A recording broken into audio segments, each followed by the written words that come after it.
Hey, welcome to the Elvis Workshop. Thank you so much for tuning in. I've got my Ed McMahon right here.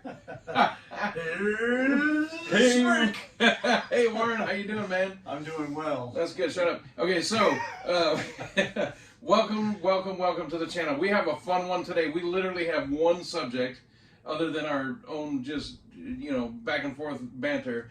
But the Elvis Presley Sunset Boulevard box set just came out a couple days ago, and I literally got it today. And so he was flying down to visit this week, and said, "What should we do?" And I said, "Let's do the new Sunset box set." So I do have a cheat sheet here. I'm not even going to try to hide it. I made so many notes that I'm just going to run through this so we can kind of banter back and forth. So now, to be very clear, I've listened to the 5 CD set on Amazon and or iTunes, and he listened to 3.5 of the CDs on the way down here, so he's got a pretty good grasp of it. I have not opened the vinyl yet, so I haven't actually listened to it, but I've heard all the songs that are on it. So get ready, Adam. That's right. Get ready, Adam. It's coming, baby.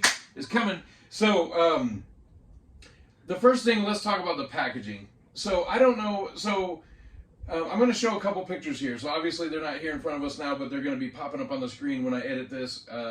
So when this first came out, people flipped out over his glasses and said it was AI and Photoshopped and all that stuff. And it does seem to be that it's almost kind of softened. The image is softened. It's not as sharp as it should be. But the glasses, I don't think, have been altered. And I'm going to show you a picture of him right now wearing the Burning Love. They're wearing the same glasses when he was doing Burning Love, and the outtakes came out a few years ago. It just looks like a soft focus. It's a soft focus, right? But so a lot of people, including myself, thought that it was the hard-rimmed glasses that he wears predominantly through Elvis on tour. But this is actually a different set of glasses, and other photos show that this is a different set of glasses. So I don't think they modified the glasses. So when the cover art first came out, people flipped out. Why would they change his glasses? Why would they use AI and all that? I think what they did is they just put a soft focus on it to where they almost blurred it. Thankfully, they blurred Charlie all the way out. Right. but no, so those are actually his glasses. And I'm going to prove it by showing other photos. Background. Yes, that's right. And Jerry, Jerry, his main man. But it's kind of an odd photo for a cover photo because it is so blurry. The watch is blurry. Everything's out of focus. The picture itself is kind of cool because he's like, "What's up?" But anyway, I don't personally think they use AI, which was the accusation by a lot of people. What do you think, Warren? It's like he's looking at Red going, why do we have to keep doing this? I can't believe you said that. Or when can we get out of here? Yeah. So, cool thing is, this photo is taken at RCA Studio C on Sunset Boulevard. And then that brings me to a complaint. Not a big one, but a little complaint. Would you take that box set and just flip it around? Just flip it around and set it back down.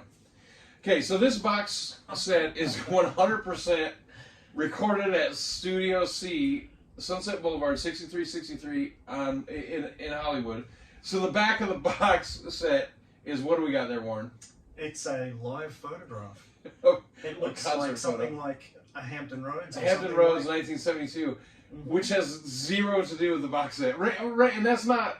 It doesn't have to be that way. And for me to even know that is surprising because he thinks Elvis died when he went in the army like John Lennon. It's about where I stopped my fandom. Yeah, he thinks Elvis died like John Lennon when he went in the army. That's not 100% true, but it's like within a couple months. So the thing is this entire box set is a celebration of Elvis at Sunset Studio, the RCA recording studio on Sunset Boulevard, 63. So why would there be a live concert photo? Now, with that being said, there's hundreds and hundreds of other artists where their artwork doesn't match the box set theme. So it's not like a rule-breaking thing.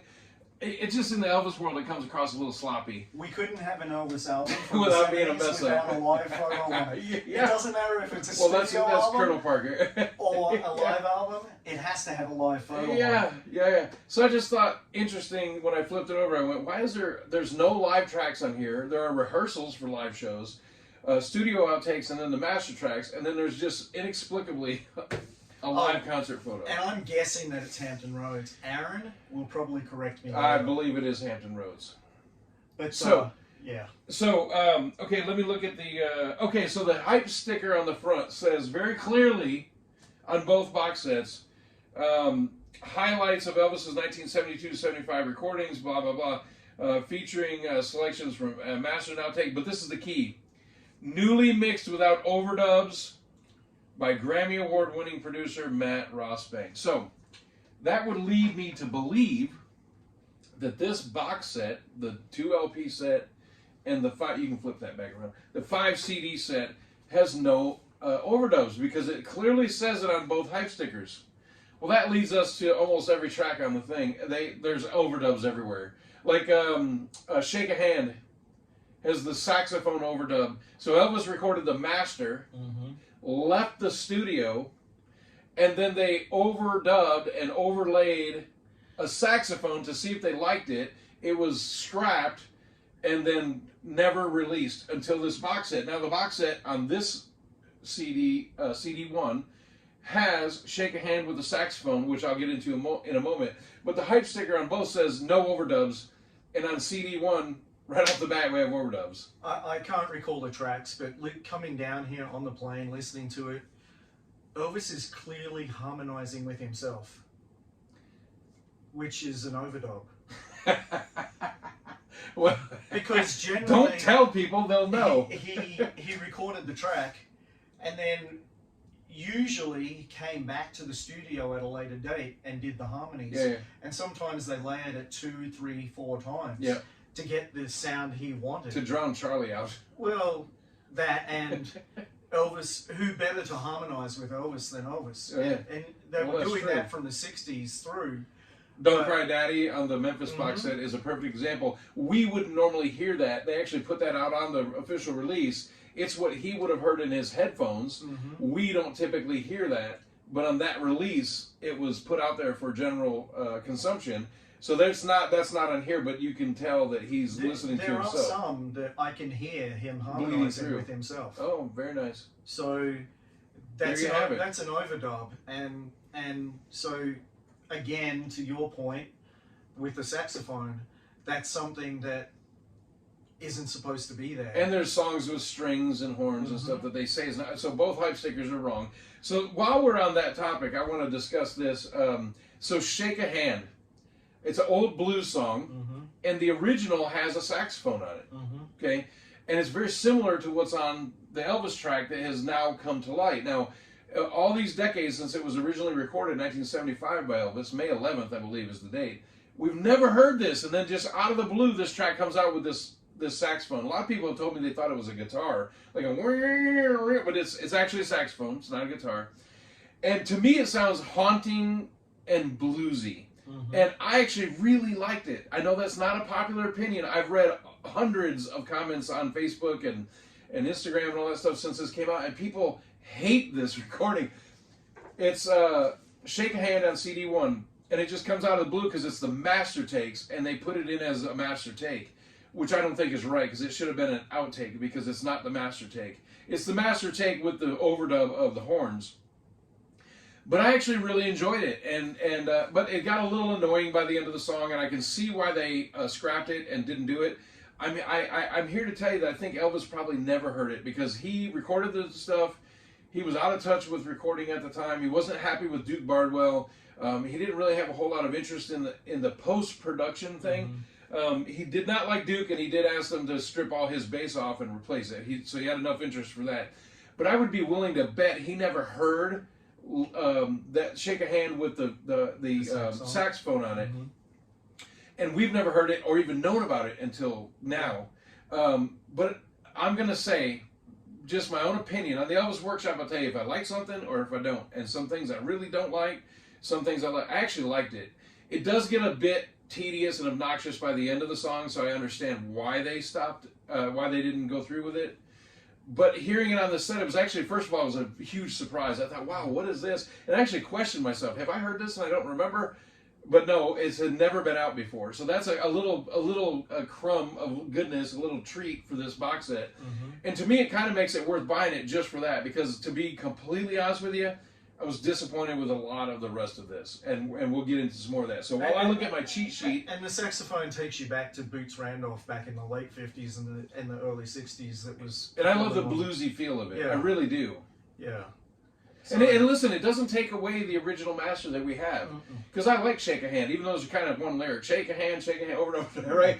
But I really like the song, so it's not like the other one disappears and we can never hear it again. If you don't want to hear the horn one, just don't listen to this box set. You can listen to anything else with the Today stuff on it, and you don't have to hear the horn, but I actually kind of dug it a little bit. Yeah. So, to kill some time while I look at my notes. Time killing right here.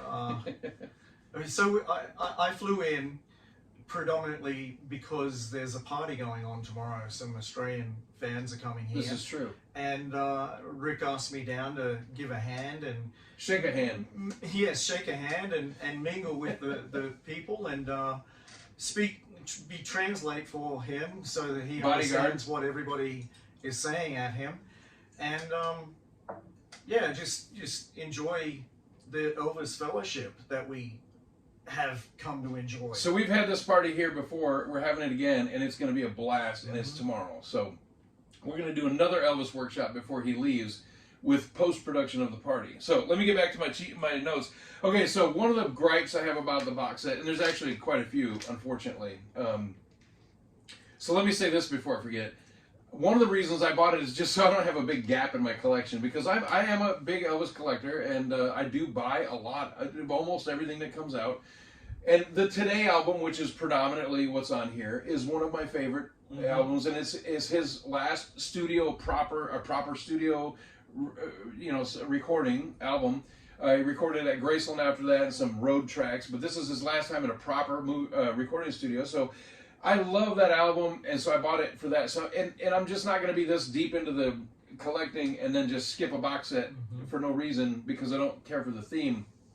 But I will say this: the master tracks and the outtakes are outnumbered by the rehearsal tracks, and the good majority of the rehearsal tracks on this, and I'm just being completely honest, they suck. And here's why: inferior sound. Some of it, like I'll give you Promised Land, was recorded with a cassette recorder in the room. It's not from the booth. And it sounds muffled. It sounds like there's a pillow over it. Elvis, and I love him. I love his music. I love his career, his legacy. He can't keep up with the song. So he's behind. He sounds tired. He sounds winded. And they're just rehearsing it. And it's just not good. It's just not good quality. So the sound suffers from the original recording source of a cassette tape that somebody put on Glenn's piano, because that's what Glenn told me, is they would often, because there's space there and it's right where the band is, they would often put a tape player right on the piano. So you get heavy piano sound, da, da, da, da, da, da, da, da, and then you get Elvis, who can't keep up with the song, doesn't have the lyrics proper, is not in time with the music, and is kind of sleepwalking through it. And then, so two-thirds, I would say, over half of the box set is rehearsals. Poke Salad Annie sounds like crap. It sounds like absolute crap. And so that takes away the magic of the recording, because it sounds so bad. And this is a public release. This isn't a private label like FTD or something. This is general public stuff, and it's just crap quality. So you've got the masters on the first CD, and you got outtakes on the second CD, and then 3, 4, and 5 are all rehearsals, and almost all of it's crap. Even the stuff almost done. Even the stuff from July of 1970 doesn't have the magic or the punch of the bootlegs. The bootlegs sound so much better, and I'm not trashing Matt. I know a lot of people like him or don't like him. I like some of what he did. Like CD1 sounds fabulous. CD1 is amazing, and it's the same dude. But by the time you get to CD 4 and 5, it's just shit. Just to be honest with you, I'm not trying to be mean, but on the Elvis Workshop, we're very honest. We tell you whether we like it or we don't. This box set is bloated. It could have had an entire CD cut and been okay. It could have been a 4 CD set. The masters on 1. Outtakes on 2, and then even 2 CDs of rehearsals. It could have even been a 3 CD set, and just take the best of the best and put a 3 CD set. 5 CDs is way too much when 3 of them are mediocre to low grade quality rehearsals. So now, with me blathering on for all that, I'm going to take a breath so Warren can talk, because I'm going to get comments. He won't shut up. It's my channel. All right, well, okay, Warren, step up. I'm going He's to. tired. He was flying. He worked all day. I'm carrying this thing. I'm going to agree with Rick on that. Every time I come here, we always do a workshop. It doesn't matter how long I'm here. We do 1, 2, sometimes 3. Yep. And I love coming here and doing those, and we enjoy doing them together. I was coming down here and I said to Rick a couple of days ago, or yesterday maybe, or maybe it was only this morning. It's been however long ago now. But what are we going to do a workshop about? You know, we haven't really been catching up on. Let's get some subject matter. And do I need to bring anything or whatever? And he said, let's do Sunset Boulevard. And I said, oh, all right.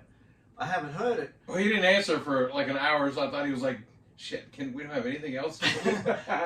Well, I was madly trying to get to the airport, but he says, I said, I haven't heard it. He said, download it.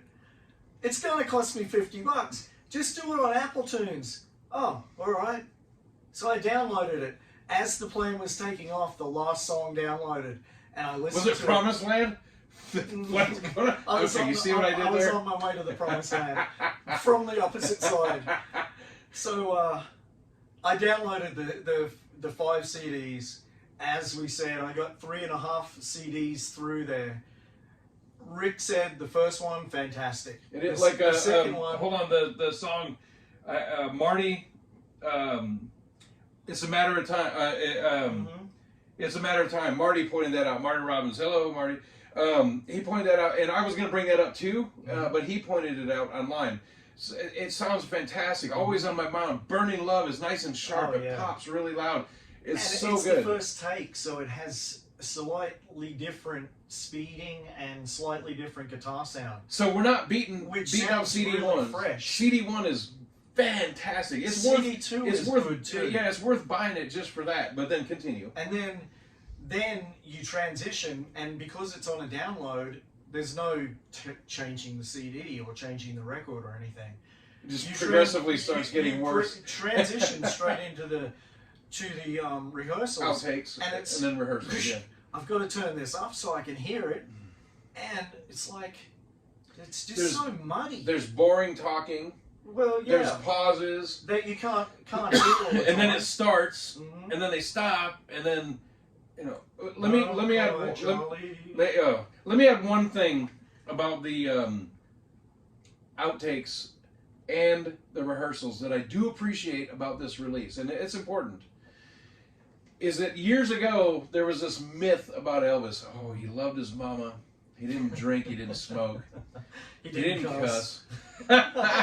So, damn, Charlie. Son of a bitch. So in the last decade and a half or so, they've just been releasing it as it was. So I do have to give props and say, Elvis says some really vulgar stuff during some of these recordings, especially the July 24th, 1970 rehearsals, which are fantastic. Excuse me. And they left it in. I actually went to specific tracks knowing what was going to be there to hear it, to see if they turned it down, muted it, beeped it, whatever. I'm having an attack. They actually left it all in. So listen, I'm gonna beat it up where it needs to be beat up, but I'm gonna give it the props where it deserves it. And they did not edit the music. So the stuff where Elvis is being a little blue or off color, making jokes, making innuendos and stuff, they left it all in. So I have to give them props for that. Yeah. This is a public domain release, or not a public domain release, but a wide, what do they call it? Whatever. It's a general public release. It's not a private label release, and they left that in, and that could hurt the image, the fake bullshit image of him. But they left it in, and I actually really appreciate the fact that they left it in, because don't mess with the music, even if it's him messing with the lyrics. That's right. That's how he did it at the time, so just leave it be. So look, I'm going to beat it up where it needs it, but I'm going to say the good parts, and that, to me, I was appreciative that they left that in. Yeah. Back to the 90s, they released those albums where they had the Loving You and the Jailhouse Rock outtakes, and alternate takes, and there was some banter in those. At that time, I was really interested in that, to hear the process and everything. With this, I don't know whether it was because I had the engine noise of the plane, but the banter, some of it is so deep in the background, you would have to really turn it up and know when to turn it down again, because the music will start. Okay, with that being said, when the preview of this came out on iTunes, I plugged my phone in my Jeep, and I'm driving down the road on the way to work, and I literally had to turn it to max volume for it to just sound mediocre. Yeah. I literally had to turn it all the way up to just barely hear it to where it was comfortable. So you're not imagining that. That's the same experience I had. That's that it sounded, it wasn't as loud as it should be. Yeah. And we're old, we can't hear. We've been to a lot of concerts. We need it to be easier to hear. Well, and I had to turn it all the way up. I had headphones on because I was on a plane, and still hard to hear. Those particular discs, yes, but the first two discs, fantastic. So another thing I want to bring up is, so they have some redundancy with the tracks, and what I mean by that is Promised Land rehearsal take 1, Promised Land rehearsal take 2. You know, some of these terrible songs that Elvis did, and I want to say, I can't remember it right offhand. I'm trying to think of it, and I can't think of it. The where Cheryl would sing and Elvis would talk. The last, well, no, that's not on there. Softly as I Leave You. Softly as I Leave You. Okay.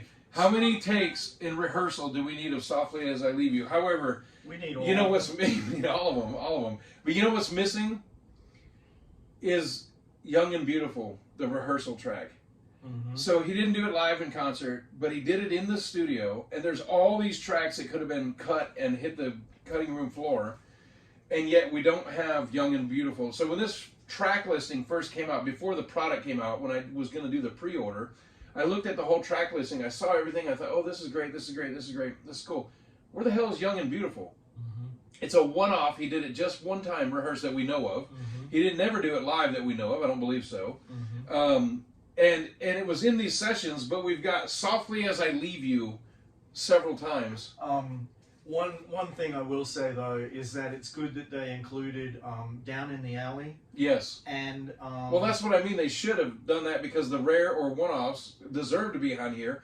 Where is Young and Beautiful? But we have Softly as I Leave You, which literally nobody wants to hear. By the way, I did not know Cheryl Nielsen, but I met him a couple times. And I talked to him about Softly as I Leave You, and he liked the song because it was kind of his thing. But he even told me himself that he knew that the crowd was not interested and didn't want to hear it. So why would the label think that we want to hear multiple takes of a rehearsal of Softly as I Leave You where it sounds like crap, and then they leave off Young and Beautiful? Come on, man. What are you doing? I could say it's for the completists, but to leave one track off defeats that purpose. Yeah. So it's a 5-disc set. 3 of the 5 discs are rehearsals, and we have repeated songs that some of them are just crap, and then they leave off a freaking gem like Young and Beautiful. Come on, man. Yeah, I agree. If you're going to do a complete thing, do the complete thing. It's one song wasn't going to tip this over the edge. Well, I'd also be willing to bet that on that 5 CD set, that on those 3 rehearsal CDs, it could have fit. They didn't get to the 82 minute limit or whatever it is, 80 or 82. I'm sure they didn't make it all the way. They could have put. Why? Somebody in the comments tell me, because maybe somebody's going to go, hey, idiot, it was at this studio and not this one. I'm 99.9% positive it was at 6363 Sunset Boulevard. It was on the FTD of it. So why isn't it there? Okay, so we're nearly done. Yeah, go ahead. No. Okay, we're nearly done, but we have a couple things to do. One is I've been holding this in my hand so I didn't forget. I've been trying to point this. I'm holding a knife in my hand because I want to point at the box. I was going to do this to open the video, and I totally forgot, and halfway through the video I remembered. So Warren is one of my best friends, and he's one of my favorite sidekicks on the Northern Hemisphere on my channel. There are numerous sidekicks. And he'll come down here, and I'm a generous, giving person, and he'll be like, "Man, I really like that book," and I'll say, "Well, I've got the hardcover and the soft cover. I'll tell you what, just take the soft cover." And I just give it to him. That's just what I do, and it's not because of anything. I just do it because that's just how I roll. So Warren was talking to me about something he got in the mail the other day. He said, man, I just got this in the mail. And he sent it to me, and it happens to be one of my personal guilty pleasure favorite Elvis movies, Tickle Me. He got the original movie poster for it. Now, if you know anything about original movie posters back in the day, they came in a box with the movie reel, like the actual reel of the film, and the movie poster was folded up to fit in the box. So they would fold it all up, and they would stuff it in the box with the movie, and they would put that in a box, and they would send it out to the theater. So when they would take the movie poster out at the movie theater, they would unfold it and put it on the wall for a few days while the movie was there, and then they would toss it out, or they would send the movie reel back to the studio, which was required, and they would put the movie poster in it, and the movie poster was often destroyed. So either the movie poster was destroyed, thrown away, or sent back to the movie studio and just stored in a vault somewhere, never to be seen again. So some of the older original movie posters, depending on the movie, of course, can be extremely difficult to find. And so I have a Girl Happy one, which I've covered in a previous video. So below the Elvis Workshop bench right here, there's a bunch of box sets. And I bought the Girl Happy movie poster, and I slid it in there, and I totally forgot about it for like 3 years. And Ian was out here, my friend Ian was out here, and he was going through all my box sets, and he goes, what the hell is this? And he pulls out a sleeve, and it's the Girl Happy movie poster that I had folded up, put in there, and forgot about, right? So I was like, holy shit. So I went and hung it up the next day. I framed it and hung it up, and it has the wrinkles from being folded. It's an original. And so he's showing me, what, yesterday or the day before? Yes, it doesn't matter. So he shows me, hey man, I just got this. I said, holy crap, that's one of my, so Girl Happy and Tickle Me, those are my two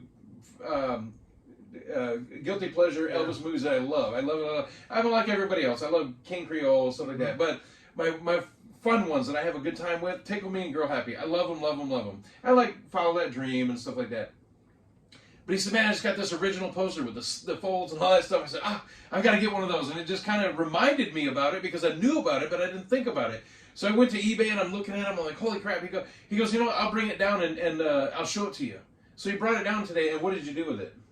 I handed him the box and I said, here, you do a lot of good things for me. You have me over here. You have me down here and let me stay. You feed me a lot. This is true. And you've ingratiated me into the Elvis world that as you know it. I wouldn't have met people like Stump or Sandy Miller or maybe not even Henrik or any of those people. Cynthia, Martin, Adam. Adam. Hold on, video's over. I wouldn't. I'm sorry. Let's delete this. I may not have met any of those people. I may have, but and we've had great times. And we have. We've traveled together. We've been to Denmark together. We've literally traveled the world. We've been to Memphis several times. Yes, Denmark. We've been all over Vegas. We're actually California. Looking at having Thanksgiving together this year. Yeah, in Jackson, Tennessee. In Tennessee. We've been to LA together. Yeah, we've done a lot of things. In like 3 or 4 years, yeah, we've had a blast. So what'd you do with the poster? I handed it to Rick and said, listen, man, thanks for all of the things that you do with me, and for everything you've done, here's a poster from the 60s. I knew how much he appreciated that movie. I love it. And I love it. He opened it up and he was so happy. The colors on this thing are so bright and vibrant. There's the Blu-ray. Exactly. I'll show you a closer photo right here. It's this same poster, well, close. It's very, very close. Yes. It's that right there. How cool is that? And so, yeah, I handed him that. And then I had something else that I know he has wanted for a while, but hasn't been able to come up with. And he'll show you a close-up. It's not the best copy. It doesn't matter. It's one I didn't have. This is the promo copy of Mystery Train, and I forgot to remember to forget. He forgot the other song. And how could I forget? It's first number one. I couldn't pass that one up. And he's been after one for a while, but the price of those things is astronomical, and I just happened to get this. It's at least like $8 to $10, $12. Ooh, yeah. Add a 0 or 2 in some cases. But I picked it up for a really great price. It is not the best copy, but as a filler, it's adequate. And I totally appreciate it. And that's the thing is I love it, and he knew that, and it's awesome. I'm so happy to have it. So and that's how he ends up with my That's All Right. Yeah. He ends up with my other That's All Right. That's all right. That's all right. This thing. shit, he kind of lives here. And I handed you that one too for nothing too. That's I think. true. That is true. And it's just appreciation. We are good friends. It goes both ways. Yeah. And yeah, it goes both ways, as Rick said. He has provided me some books that I haven't been able to get, and he's had duplicates. Yeah. The year Day by Day. Yeah, the yellow one right there. Yeah, That was great, great book. The Day by Day book, great book. He had an extra copy of that and gave that to me. One of the last trip I was here, I think, when we reviewed Anthony Stooshberry's collection of CDs that he's done for RDM and Memphis Mansion, and we also reviewed that book at that time. Mm-hmm. Fantastic. Good stuff. I can't talk enough about that book. You got one of these right here. Test pressing. Well, yeah, there's a test pressing of Stooshberry's. That's for him. Stung, yeah. And that's from Memphis Mansion, so it's the splatter vinyl. Sure. So we're fortunate. That's hard to get in limited copies, and there he is. He's got There's another only 10 of them made, I believe. Yeah, something like that. So yeah, there's that. So what he did was he gave me the poster, and we immediately framed it and hung it up on the wall. And here's a picture of it right next to the Girl Happy poster. I love it. It looks great, doesn't it? It looks so. I actually took another poster down immediately on the spot, put that one up, because it's just home right there. It looks so cool. It looks so cool. We worked on that together and put it. We actually literally framed it together. Yeah, we really did. He was on one side, I was on the other, pushing the thefts down and stuff. It was a true story. And that's just how we are as friends and how we are as Elvis fans. And it all started out as him calling me an idiot because this is true. I was asking about a box set that was not easy to get at a reasonable price, and that's what I was hoping for. And he said, they're on eBay, idiot. Holy crap. This is the box set in question. 22 pounds later. Holy, I think I just pulled out a muscle and pulled my hamstring. And so he felt guilty, and he messaged me privately and said, yeah, he stupidly said something in a public forum, and so I didn't correct him, but I pointed out how dumb it was, and then like 3 days later I had a bit of a conscience, and so I private messaged him and said, look, you were really dumb for what you were saying, but I kind of feel bad for pointing out your dumbness, and we've been friends ever since. So I forgave him. So now, we are done, but we cannot get out of here without doing one more thing. The goal, our ultimate goal in our life, both of us, every day, is to disappoint Adam Taylor. Or break his little heart. And we can't leave here without ruining his day. So he's got a box set over there that I've already kind of opened the front side. And without ripping the hype sticker, he's going to ruin Adam's day. So this. There you go. So hold on. Yeah, do it like a man, baby. So no. So with that being said, now that that box is open, could you hand me that right there? So I've got the insert. I've actually looked at it already. It's kind of cool. I'm not going to just flip all through it, but the booklet in here is pretty cool. It's got some really cool photos of RCA. He's just degraded the value of my box set. Did you see that, Adam? So it has some really cool shots. There's, excuse me, multiple shots of the RCA studio building itself that I'm not familiar with or I've not seen a lot of. So it's pretty cool. But look, is it worth getting this for? Here's what I would say. And this is my honest opinion that I always give on this channel. If you don't collect vinyl, then... And if you're interested even a little bit, I would buy the 5 CD box set. But the 3, 4, and 5 discs are going to be a big disappointment to you. So it's basically a 2 CD set that's worth it. The booklet is cool. The artwork is cool in here. The box itself is nice. It goes really nice on the shelf with your other stuff. But I would just tell you, CD 3, 4, and 5, you will never play if you even make it through them the first time. If you've got iTunes, download it. Just download it on iTunes, yeah. See what you think. Decide whether you want to spend the money for it. With that being said, the 2 LP set is going to be worth it because it's basically CD 1 and 2 mixed because it doesn't have all the outtakes and all that stuff that are a total waste of time. So I'm here to do one thing, which is ruin Adam Taylor's day. So I'm going to put a knife right in here. Look at this. Watch. Oh. I'm literally cutting this open. Oh, Adam. And he's cringing. I can feel it from the southern hemisphere.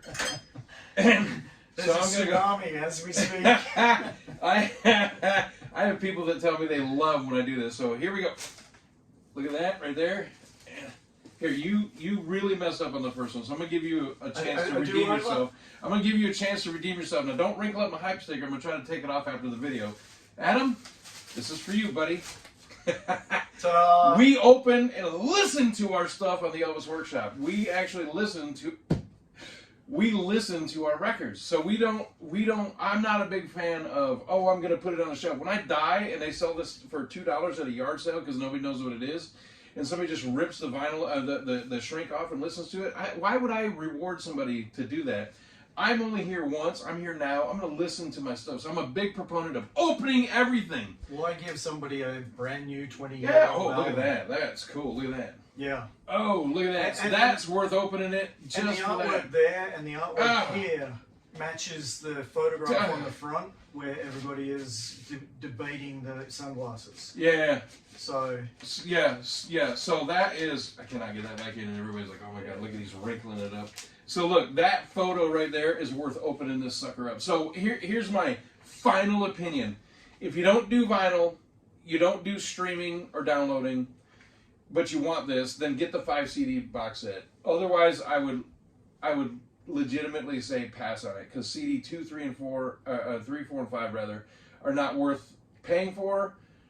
Listening to the price, it's mediocre to low level. The sound quality sucks. Elvis is not on his game. Even the stuff from 1970, July, it doesn't sound as crisp and clean and clear as the bootlegs. So CD 1 and 2 are worth having, but basically that's what's on this right here. So if you just want to get something without spending $75 like I did for this and that, just get the 2 LP set. And there's no AI on this. They just use a soft filter or something. Those are the actual glasses he was wearing. People were tripping out saying they changed the glasses. That's how we started the video. Those are the glasses he was wearing. They just filtered out the photo with something, and it does look stupid, but in the booklet there are several photographs with him of different glasses. Yeah, well, there's one or two. Yeah, I'm going to show it. I'm going to put it there. The Burning Love is the same glasses that's on the cover. We'll show you right here. So, but if you're wondering, like right here, so this Burning Love photo right there, which I'll show a bigger one right there. That's the same glasses that's on the cover. So they're a different pair than this pair right here, and the pair that he's wearing when he's singing with JD and those guys at the piano. That's the one that he wore. This one here. So I'll show us a closer shot. This is a different set of glasses. So people freaked out when it first came out. Oh, they changed his glasses. They did AI. No, they didn't. He had more than one pair of glasses. Even I own 2 pairs of sunglasses. Even him. And we don't make the money Elvis did. No. And we still, look, he's got them on his head. He's got different glasses. That's so, right. Do you have anything else for That's tonight? All. I think we're ready for the hound dog. I think, yeah. Hey, man. So if you don't like this video, then subscribe to somebody else. No, don't do that. Thank you for watching. We really appreciate it. We really do. It's always fun. And I hope you got something out of this. Buy the vinyl, if nothing else. It is worth it, and support the label because we want more releases. So support it, at least buy the vinyl. Skip the box unless you're just a big fan and you can't help yourself like us idiots. Even he passed on it. Well, not now. You made me download it. You can click delete though, you didn't pay anything for it. Anyway, if you like the video, that's great. Subscribe, tell your friends, pass it on, share it, and all that stuff. And if you don't, then you ain't nothing but a hand dog, baby. All right, we'll see you on the next video. All right, we're done. Was that any good? I think it was all right. What do you think? I think it was all right. I think he thinks it's all right too. All right, we'll try again later. All right, sounds good. We'll do something else.